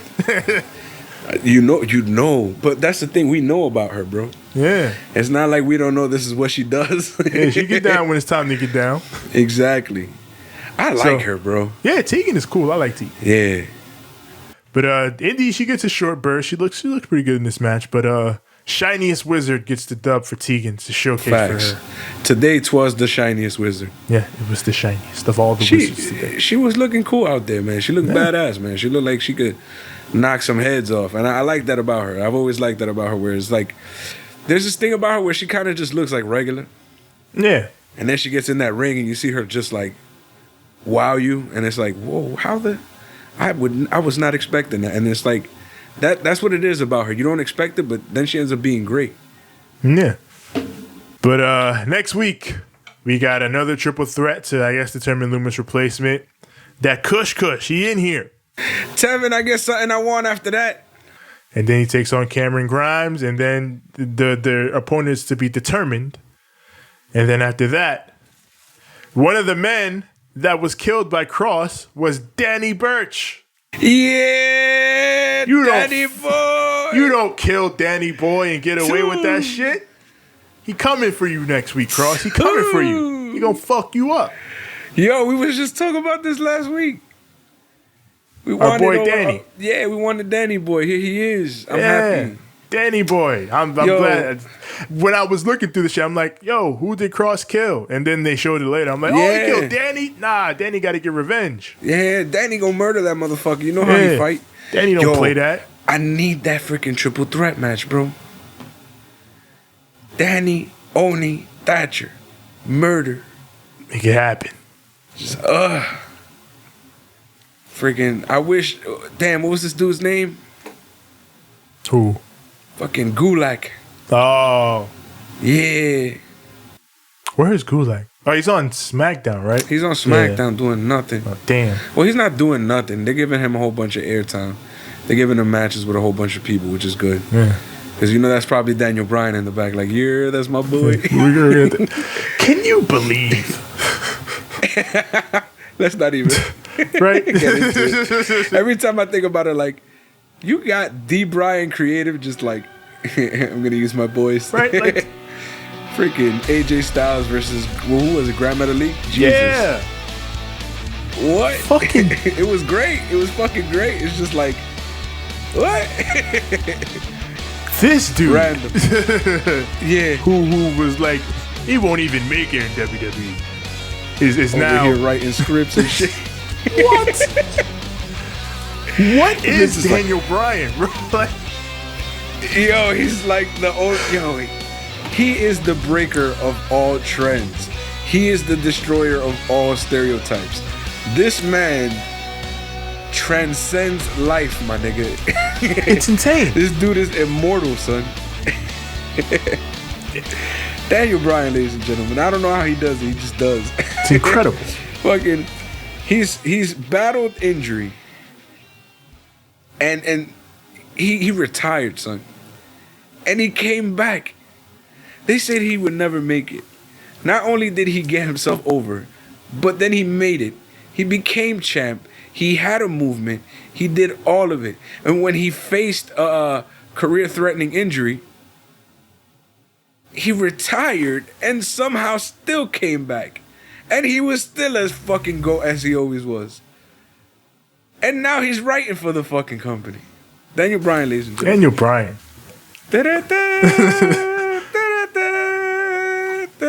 It's unbelievable.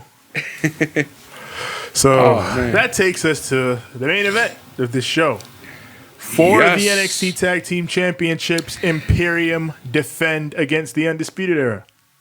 I'm a little bittersweet about this match. As am I. But we're going to talk about it. Yeah. So this is where the Pat McAfee stuff really takes off, because obviously Adam Cole is at ringside supporting his boys. Yep. So, for one, you gotta love how Pat keeps saying, you know, I squashed the beef. Me and Adam Cole are cool. But he keeps taking obvious, unnecessary shots at him. And he was doing this when Cole was on the show, too. And acting like he wasn't. Like, it's all part of the whole deal that he's been doing. Yeah. So, and Tom, even at one point, he brings up, you know, you and Adam Cole have a long history. Like, even a few years back, you guys have had your run-ins. And, you know, they're talking about that. Meanwhile, in the ring, Kyle O'Reilly is back, ladies and gentlemen. Yes. Sleazy Kyle. I told you, give him 2 weeks. It took him 1 week. Yeah. He was out here fucking shit up already. But he was still looking. He was looking clean, looking cool. But yeah, he still looks too cool. It's the facial hair. Yeah. But he went from having like very thin, wispy, what the fuck, to like having a full beard, and now he looks badass. Yeah. Especially throwing them strikes and shit. I missed Kyle O'Reilly. Hell yeah, he looks like an MMA fighter. He's my favorite in the era. Some kind of like street fighter type situation. You know, and again, great, because these guys got in there and just fucking murdered each other. And every time I hear Walter's theme, it just hurts though. Yeah. The Imperium theme is just like, I want my boy Walter. Yeah. I need some chops. I want to hear motherfuckers stop breathing. Just blah. So yeah, there's all that. This was a good match for Yes. what they could do with it given the circumstances, but it's more or less in the backdrop of what's going on commentary as Pat will not stop. Like he keeps going, and it's to the point where even fucking Beth is like, "All right, you're doing too much. I'm out." And then more on the other hand, while that shit. Yeah. Yo, Fabian Eichner's over here. He don't hold punches, bro. He knows how to fight. Yo, Fabian. You know what I'm saying?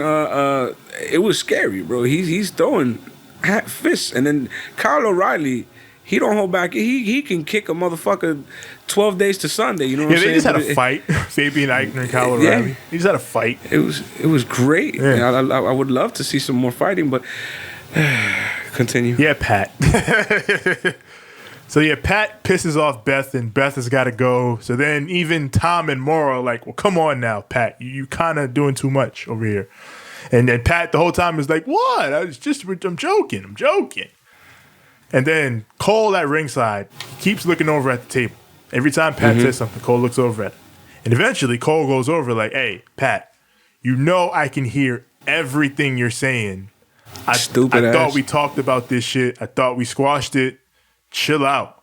Like he says that, like, "I'm telling you, Pat, chill out." So then Pat, again, he's an angry little elf, ain't he? And then Cole just, all right, turns around, throws the water on Pat, and it starts this whole big brouhaha and badness. Roddy comes over to get Cole. And then in the ring, distraction. Hey. The UE is distracted. And that allows Imperium to hit their finish, and they get the pin in the victory. And then much like Santana Ortiz, you can see the fuck in the face of Fish and O'Reilly. Yeah. Or was it Roddy and O'Reilly? No, it was Fish and O'Reilly. Yeah. I'm good. I got it right in the first time. Yeah, all this match shit kind of falls to the wayside of this now reignited Adam Cole, Pat McAfee feud. DX comes out to break it up. Triple H and Shawn, they're like, "Hey. Yeah, Shawn, Yeah, Shawn. Producer Shawn is here." That's the only thing that to me, like, yeah, Shawn. Yeah. That's it. So they're trying to break it up, and then eventually they get Pat away, but he can't let it go. He comes back, and he decides to take one more shot at Cole. He's like, "You're nothing but a tiny, itty-bitty, short little bitch," which sets Cole off again. And then now Cole's like, "I'm going to kill you." And he's trying to jump over the table, but they're holding him. But this time, Pat takes his shot, and as Cole's leaning over the table, he runs up and fucking punts him in the head, which prompts Triple H to go full "don't talk to me or my son ever again" mode. And he just runs over to Pat like, "Get the fuck out of here." Oh, man. I wish they had somebody from the roster that's not, like, a part of Undisputed Era. Yeah. Come out like, yo, you fucking bitch, and just, like, got in his face. Yeah, like, I feel like that would have made it. I wish they should have snuffed at, like, fucking somebody who don't even fuck with him, like Velveteen or some shit. Damian Priest or some shit. So, yo, like, what the fuck was that? Fuck out of here. I feel like the Velveteen would be more shocking. Yeah, but I don't think he'll be around for a while. Or just somebody who was in the back. Yeah, just anybody. Like a random person that don't fuck with Undisputed. Yeah. Exactly. Could have just been somebody.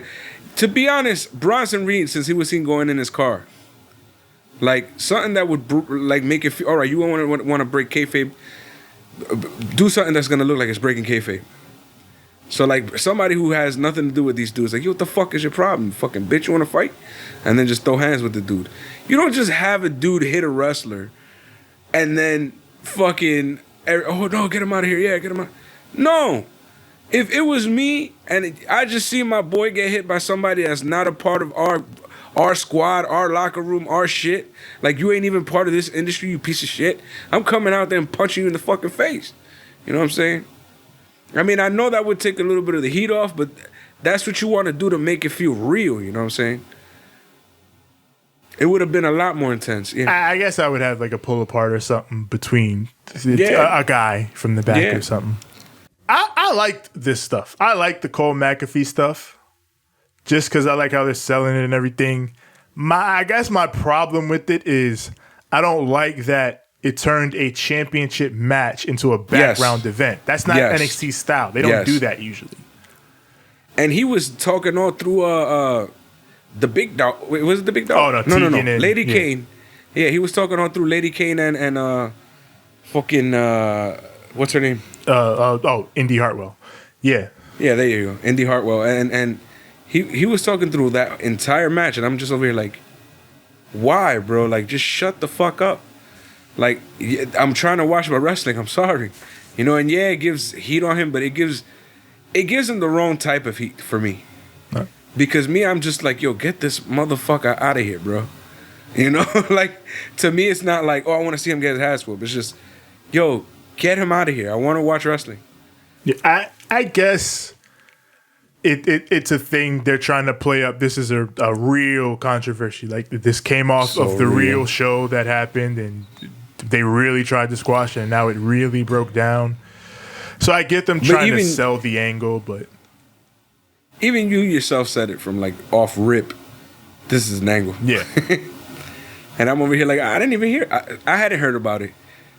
Hazel was talking about it, and then you right away said like, no, that's an angle. Then the moment that I heard about it and then I saw the video, I was like, oh, that's definitely an angle. Yeah. So it's like, if you don't know, boo-hoo.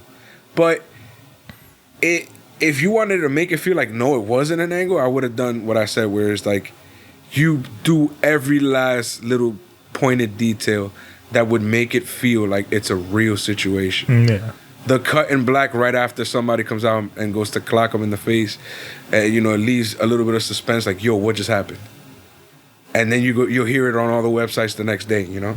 Yeah. That's how stuff. I mean, there's certain things, there's just certain little things, you know what I'm saying, that if you just add it to the story, it just makes it that. It's like when Scott Hall came out through the crowd instead of coming through the ramp like Bischoff originally wanted him to. Yeah. Like, no music, no grandiose entrance. You're not a part of this company. Exactly. You got to make it feel different. Same way that if it was a real life situation and somebody that's not a part of this company, somebody who's just been invited, you would immediately either cut the camera or somebody would immediately punch him right the fuck back, and then shit goes down. You know what I'm saying? Especially in wrestling. When have you ever seen that somebody that's not a part of the show who has walked into the ring doesn't get their fucking ass whooped, or gets too close to a competitor, doesn't get their ass whooped? Yeah. The only time that I can think of is when it's somebody who's like a little kid or somebody who's of special needs. Yeah, someone who you obviously wouldn't, beat up. Exactly. That's the only time that I've ever heard them not do that. Yeah. Every other time they clock the fucker. So you're going to tell me you're not going to do that right here? That's what makes sense. You know what I'm saying? It's funny. That's why I'm like, yo, to make it make sense, do these little things. Because if not, then it just comes off as like, here's another dude who's not really a wrestler, who's going to do a part-time situation, and that's the end of it. Just because you wanted to make an angle that seems a little realistic. It's not that realistic. Yeah, I mean, I guess in terms of how they pulled it off, I love that Pat punted him. Because, he's a punter. I love that he fucking punted him in the head. But it's known that McAfee is a wrestling guy. This is not something where WWE, called him and begged him. Like, he wants to do this. So with that and the training and having someone like Adam Cole to wrestle, this will almost definitely be at least a decent match. Just because of those circumstances that's working for it. It's not about it being a decent match or not. Know. It's about them trying to create something that didn't work out the way they wanted it to. And all they had to do was tweak something. Like I know a lot of people hate this. Like there are people like, this is not the NXT I love and shit like that. Yeah, it's celebrity part-time bullshit. Yeah. I get it. Maybe I wouldn't go that far, but I can understand the complaint. I don't know. I'm willing to give it a chance only because of the things I talked about. How, you know, this isn't like Gronk, where they gave Gronk a fucking paycheck to dick around and go away. Like, Pat McAfee is gonna put in work for this. Yeah, because he's a fan. Yeah. I get it, but it's just nah, bro. Yeah, I know. It's just you went about it the wrong way. You could have done it the right way, and you just. This gets a who booked this shit. I'm sorry, fuck that. Just this one segment. That one segment gets a who booked this shit. For me, at least, because it's like, bro, you could have done so many things to make it right and make it feel realistic. The Beth Phoenix thing dipping, you were almost there.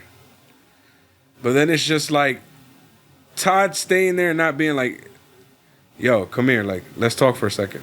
And then them not having Pat McAfee just, because that's what I would have done. I would have had Todd, it was Todd Grisham, right? Oh, Tom.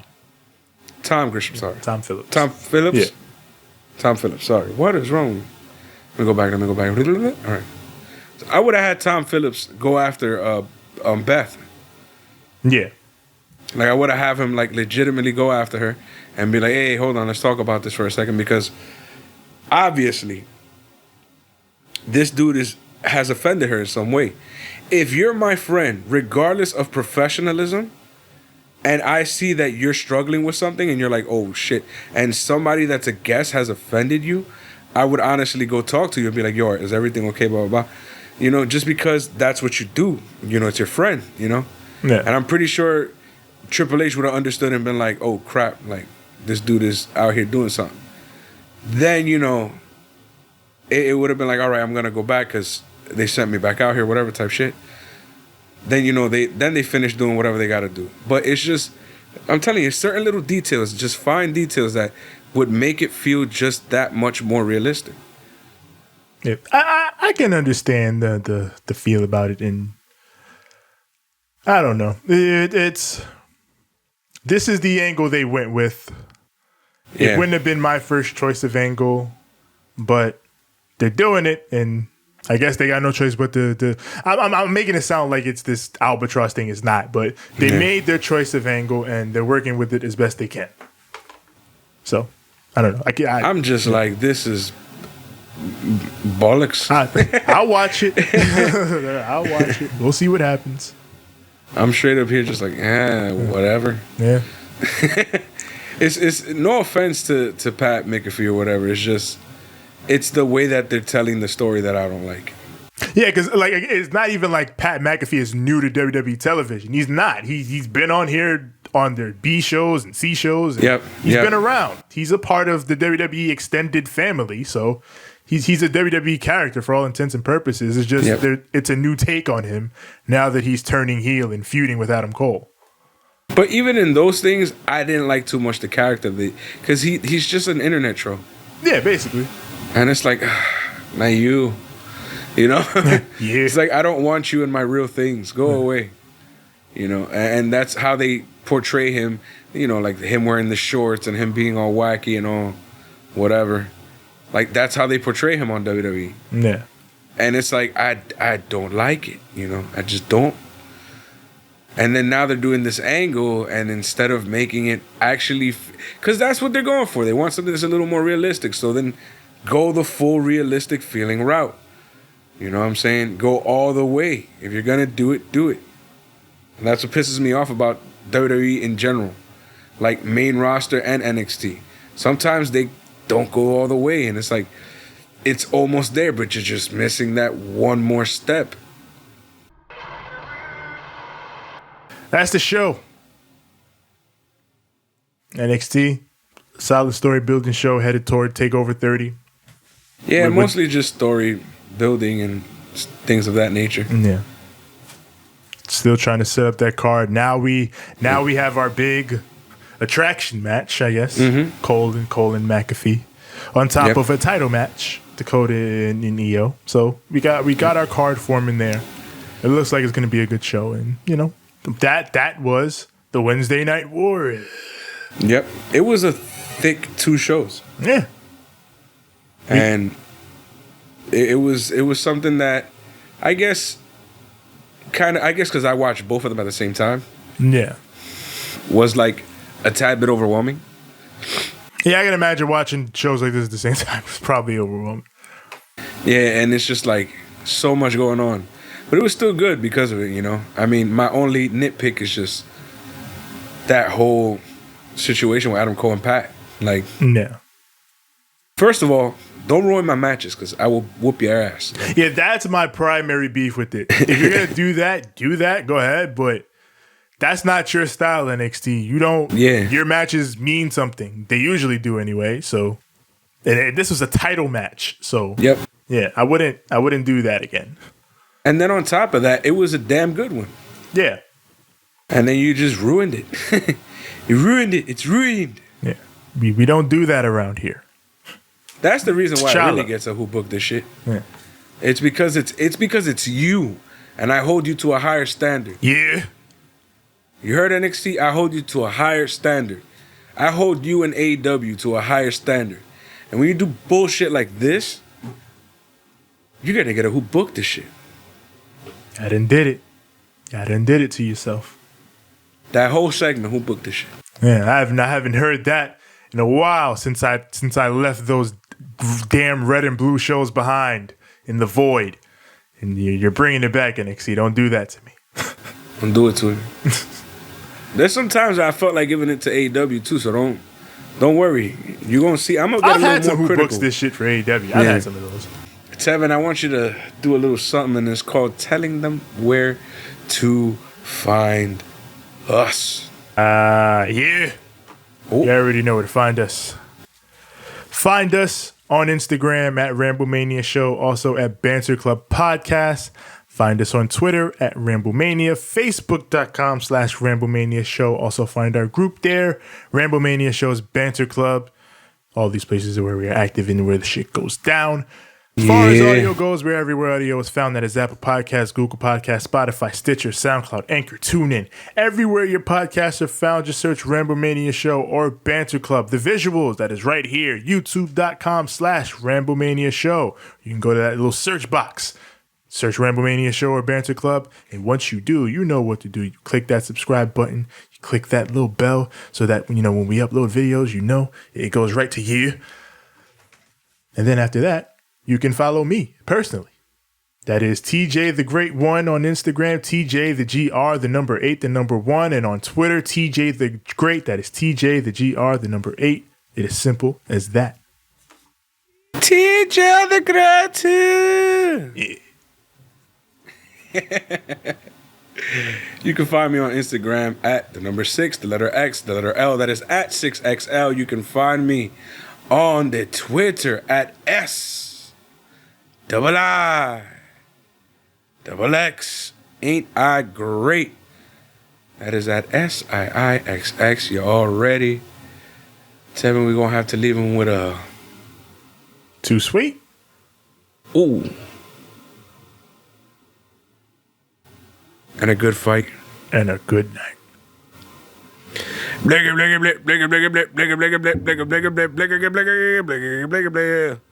Suck it.